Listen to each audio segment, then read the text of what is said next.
તો ત્યારે જવાહરલાલ નહેરુ એ પોદારજીને શું કીધું ખબર છે? આજે વખતે ભારત રત્ન એવોર્ડ તમને અમારે આપવો હશે. પોદારજીને કીધું, મળે તો ભારત રત્ન પોદારજીને, ભારત રત્ન એવોર્ડ તમને આપવો છે. તો પોદારજીએ પછી જવાહરલાલ નહેરુને ટપાલ લખી કે ભાઈ ભારત રત્ન મને આપો નહીં, હું તો તુચ્છ જીવ છું, સાધારણ જીવ છું, મારે જોતો નથી ને તમે આપશો તો હું લેવા આવીશ નહીં, કારણ કે મારી યોગ્યતા નથી. તો જવાહરલાલ નહેરુના ખાતામાં એ ટપાલ પહોંચી ને ત્યારે જવાહરલાલ નહેરુએ કીધું, બોલો હવે શું કરી? પોદારજી તો ના પાડે છે. પછી કોઈક બીજાને ભારત રત્ન આપી દેવામાં આવ્યો. પણ જવાહરલાલ નહેરુ અફસોસ કરે છે કે મારે જેને દેવો તો ને એને દેવાણો નહીં. એટલે પોદારજી ભારત રત્ન એવોર્ડના અધિકારી હતા, પણ એની દીનતાના કારણે એને એ એવોર્ડ લીધો નહીં. હા, મેં તો ઘણી વાર લખીને મોકલું ગીતા પ્રેસમાં કે ભારત રત્ન મરણોત્તર ભારત રત્ન પોદારજીને મળવો જ જોઈએ. મર્યા પછી પણ મળે ને મરણોત્તર ભારત રત્ન. હાજી, પણ એમાં મને કાંઈ સફળતા મળી નથી. પણ એક બે ટપાલું મેં લખી હતી અને ફેસબુકમાં ઘણી વાર લખું કે ભાઈ ગીતા પ્રેસના જે ચાહક હોય લાઈક કરો અને શેર કરો, પોદારજીને ભારત રત્ન એવોર્ડ ફેસબુકમાં મેં મોકલ્યું છે. મને ગમે, કારણ કે પોદારજીને જાણવા બહુ જરૂરી છે. સનાતન ધર્મને જાણવા હોય તો, કારણ કે એને જે ક્રાંતિ કરી છે ને એવી કોઈ કરી શકે નહીં. હા, મારી સત્તા આવવા દો ને પછી માથું મારી દો. મારી સત્તા આવે એટલે મારે માથું મારવું જ છે, એવી વાત છે. ગીતા પ્રેસનો પરિચય હોવો જોઈએ. બાળકોને એને ખબર હોવી જોઈએ કે સનાતન ધર્મના આ શાસ્ત્રો કેટલું હિન્દી અનુવાદ એને કરીને આપણે આપ્યો છે. પાછું આ તો મેં તમને ભૌતિક પરિચય આપ્યો. પછી એવું ના માનતા કે આનો હિન્દી અનુવાદ છે. માની લે કોઈ એમ કે અમારે કેમ વિશ્વાસ કરવો કે આનો હિન્દી અનુવાદ સાચો જ છે, સરસ જ છે, સુંદર છે. મને વિશ્વાસ છે, હું તો કહું. પણ બીજા લૌકિક હોય તેને પરિચય નથી, એ તો એમ જ કહેવાના છે ને. દાખલા તરીકે અમારું જગામેડી ગામ છે ને, જગામેડી ગામમાં એક ભાઈએ ગીતા પ્રેસની નાની લાઇબ્રેરી બનાવી છે. અમારા બરસાનામાં આવે છે. તો એમના ગામમાં ઇસ્કોન વાળા પ્રચાર કરવા આવ્યા. ઇસ્કોન વાળા પ્રચાર કરવા આવ્યા ને એટલે ભાઈને એમ થયું કે આટલા બધા ભક્તો આવ્યા છે, તો મારા ઘરની લાઇબ્રેરીને એવું દેખાડું, મંદિરને, તો આ ભક્તો છે તો પ્રસન્ન થશે. તો લાઇબ્રેરીની ગીતા પ્રેસના પુસ્તકને દેખાડ્યા ને તો ઓલા લોકો એવું કીધું, ગીતા પ્રેસ તો ખાલી પુસ્તક વેચવાની સંસ્થા છે, પુસ્તકમાંથી કમાવાની સંસ્થા છે. આના પુસ્તકો રેખા પ્રભુપાદ સ્વામીના પુસ્તક રાખો, એમ એને કહી. મતલબ મને વિશ્વાસ છે આની માહિતીનો, પણ વાસ્તવમાં જે આનાથી અજાણ છે ગીતા પ્રેસથી એ હજી આની માહિતીનો વિશ્વાસ કરતા નથી. પણ આ માહિતી આની અંદર જે લખાયેલું છે ને, શું લખાયેલું છે હું તમને કહું. હનુમાન પ્રસાદ પોદારજી છે ને એની અંદરથી સાક્ષાત ભગવાન શ્રી કૃષ્ણ આ બધા લેખો લખતા. હવે તમને આધ્યાત્મિક પરિચય આપો, તો ભૌતિક પરિચય આપ્યો. હવે પોદારજી અંદરથી શું હતા એનો પરિચય આપો. હનુમાન પ્રસાદ પોદારે લગભગ 37 વર્ષમાં 21 જણાની વચ્ચે સાક્ષાત વિષ્ણુના દર્શન કરાવ્યા હતા. હરિયાણા રાજ્યમાં જસીડીહના પર્વત છે.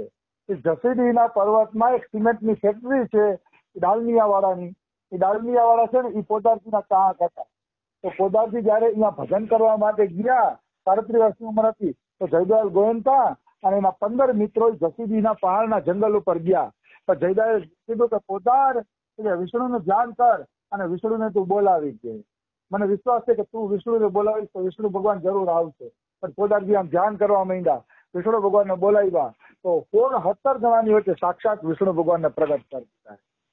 સાક્ષાત 38 વર્ષમાં તો પોદારજીએ વિષ્ણુ ભગવાનનો સાક્ષાત્કાર કરાવ્યો 15 જણાની વચ્ચે. પછી એ સાક્ષાત્કાર થયો ને એટલે પોદારજીએ જયદયાલને પૂછ્યું કે આ 16 જણા વચ્ચે સાક્ષાત વિષ્ણુના દર્શન શું કામ થયા, આનું કારણ શું છે? તો આનું કારણ એ છે પોદારજી કે કાલ સવારે ગીતા પ્રેસના પુસ્તક ઉપર કોઈ શંકા ન કરે. સાક્ષાત દર્શન એટલે થયા છે. આટલો મોટો પરચો એટલે આપ્યો છે કે આ પરચાના આધારે બધાને ખબર પડે કે ગીતા પ્રેસના મહાપુરુષે જે કામ કર્યું છે ને એ ભગવાનના માર્ગદર્શન નીચે કર્યું છે. એટલે જો જેના દ્વારા વિશેષ પ્રચાર કરવાનો હોય ને અને નાનપણમાંથી ચમત્કાર મળવા મળશે, અનુભૂતિઓ થવા મળશે. કારણ કે થોડી વિશેષ પ્રચાર કરી શકશે.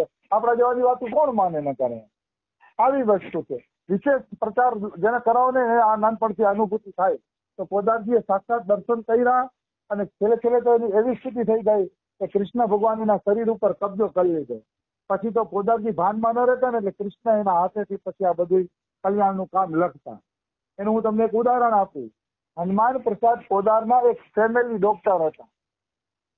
ફેમિલી ડોક્ટર એટલે આમ ભજન ન કરે આમ સજ્જન, પણ ભજન ન કરે પણ આમ સજ્જન, પોદારજીનું માન જાળવે, પોદારજી એને ગમે, બોલાવે ત્યારે જાય, બધી રીતે સજ્જન, પણ ભજન ન કરે. હવે એના ફેમિલી ડોક્ટર હતા ને તો પોદારજીને ભાવ એટલે એને ઘણી વાર બોલાવે. તો એકવાર એ ફેમિલી ડોક્ટર પોદારજી પાસે કોઈની દવા દેવા આવ્યો ને તો પોદારજી દેશક ઉપર કલ્યાણના લેખો લખતા હતા. તો દેશક ઉપર લેખો લખતા હતા તો એને એમ થયું કે દવા દેતા પેલા પોદારજીને રાધેશ્યામ કરતો જાવ. તો રાધેશ્યામ કરવા ગયા તો એને શું દેખાણું ખબર છે? કૃષ્ણ ભગવાનની લેખ લખતા હતા. એવા એને દર્શન થયા, કૃષ્ણ લખતા હતા. તો એને એમ થયું લે આ તો કૃષ્ણ છે. ચશ્મા કાઢ્યા, લુયા, આમ ચશ્મા કાઢીને જોયું તો પોદારજી દેખાય, ફરી ચશ્મા લુઈને જોયું તો કૃષ્ણ દેખાય, ફરી પોદારજી દેખાય. પછી એને પોદારજીને ખબર પડી ગઈ કે આ તો કોઈ મહાન અને વિરલ વિભૂતિ છે. ત્યારે એ ડોક્ટરના અનુભવ ઉપરથી જગતને ખબર પડી કે પોદારજીએ આમાં બધી જે લખ્યું છે ને એ બધી કૃષ્ણ પોતે જ લખી ગયા છે. કૃષ્ણએ પોતે જ પોતાના શાસ્ત્રની હિન્દી કહી રહી. એટલે ગીતા પ્રેસના પુસ્તકો આટલા વિશ્વાસપાત્ર છે.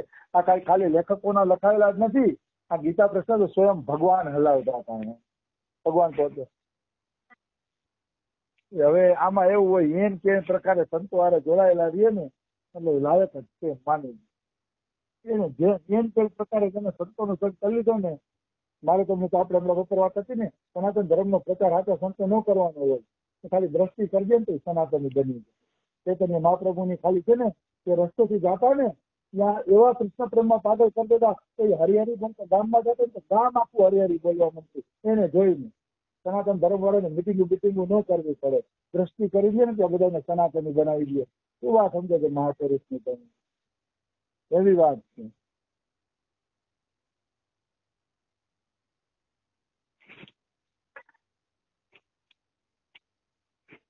પોદારજી સાથે જોડાયેલો કોઈ પણ વ્યક્તિ અંતે સનાતની બની અને ભગવાનનો ભક્ત બની જ ગયો છે, એવું મેં એના ચરિત્રમાં હોય. કોઈ પણ વ્યક્તિ આવી વસ્તુ છે. એટલે મહાપુરુષની આ રીત હોય છે. હનુમાન પ્રસાદ પોદારને 37 જણાવે ત્યારથી સાક્ષાત દર્શન પણ થયેલા છે. કૃષ્ણના પણ ઘણા અનુભવ થયેલા છે હનુમાન પ્રસાદ પોદારજીને. પછી તમને એક વાત બીજી કહું કે પોદારજીની શક્તિ શું હતી. પોદારજી કોઈ સાધારણ વિભૂતિ નહોતા. આમ સ્પર્શ કરીને પણ કોઈમાં કૃષ્ણ પ્રેમ જગાડવો હોય ને તો જગાડી શકે એટલી એનામાં શક્તિ હતી. હું તમને એની વાત કરું કે રાધા બાબા છે ને, એ રાધા બાબા સૌથી પહેલા સંન્યાસી બન્યા. 17-18 વર્ષની ઉંમરમાં કોલેજ કરતા હતા ને ત્યારે રાધા બાબા સંન્યાસી બની ગયા. અને વૈરાગી આવી ગયો એટલે રાધા બાબાએ સંન્યાસ લઈ લીધો. પછી સંન્યાસ લીધા પછી રાધા બાબાને છે ને એવું લાગતું કે મારી અંદર કઈક કમી છે, મારી અંદર કઈક કમી છે એવું એને લાગતું. પછી એને શું કર્યું, કોઈ સાંભળ્યું કે કલકત્તામાં જયદયાલ ગોયંકા છે, તેમને ગીતા પ્રેસની સ્થાપના કરી છે, તમે એની પાસે જાઓ. કે એના ગીતાજીના વિચાર સાંભળશો ને તો તમારા મનમાં જે કમી છે ને એ કમી નીકળી જાય. તમે એની પાસે જાઓ. એટલે ભાઈ જેને આધ્યાત્મિક પ્યાસ છે તો ગમે ત્યાં જવાના છે. આધ્યાત્મિક કોક જ એવા ભાગ્યશાળી હોય કે જેને ઘર બેઠા ભક્તિ મળી જાય છે. અમારા જેવાને હાવ ઘર બેઠા ભક્તિ મળી ગઈ. ક્યાંય અમે ગયા નહોતા. એની કથા હું તમને પછી કહીશ કે અમે કેવી રીતે મળી. એટલે તમને તો થોડી ઘણી કીધેલી હશે. તો રાધા બાબાને પ્યાસ હતી આધ્યાત્મિક એટલે કલકત્તા આવ્યા જયદયાલ ગોયંકા પાસે. જયદયાલ ગોયંકા અને રાધા બાબા વચ્ચે 15 દી શાસ્ત્રાર્થ થયો. 15 દી. એટલે એમ જયદયાલના વિચાર ગઈમાં રાધા બાબાને, પણ કન્ફ્યુઝન યા હતી કે રાધા બાબા સંન્યાસી હતા એટલે એમ કહેતા કે નિર્ગુણ નિરાકાર ભગવાન જ સાચા છે. અને જયદયાલ એમ કહેતા હતા કે સગુણ અને નિર્ગુણ બે ભગવાનના એક સિક્કાની બે બાજુ છે. સગુણ અને નિર્ગુણ રાધા બાબા એ સ્વીકારે નહીં. એટલે એક નિર્ગુણ ને માને, એક સગુણ અને નિર્ગુણ ને માને. તો 15 દી શાસ્ત્રાર્થ થયો. રાધા બાબા માને નહીં. એટલે રાધા બાબા એવું કીધું, ખબર છે ભાઈ તમે છે ને ગીતા પ્રેસ ગોરખપુર વયા જાઓ, ત્યાં તમને હનુમાન પ્રસાદ પોદાર મળશે. એ હનુમાન પ્રસાદ પોદાર તમને સમજાવી દેશે. મારું કામ નથી કે હું તમને સમજાવી શકું. ક્યારેક છે ને તર્કથી ન સમજે ને એને પછી અનુભૂતિથી સમજાવવાના હોય. પછી તો અનુભૂતિ પ્રાપ્ત મહાપુરુષ જ સમજાવી શકે અહીંયા આવવું હોય તો આવી જાજો આગળ. અહીંયા આવી જાવ ને, અહીંયા બેહો તો કઈ વાંધો નથી, આનંદ આવશે.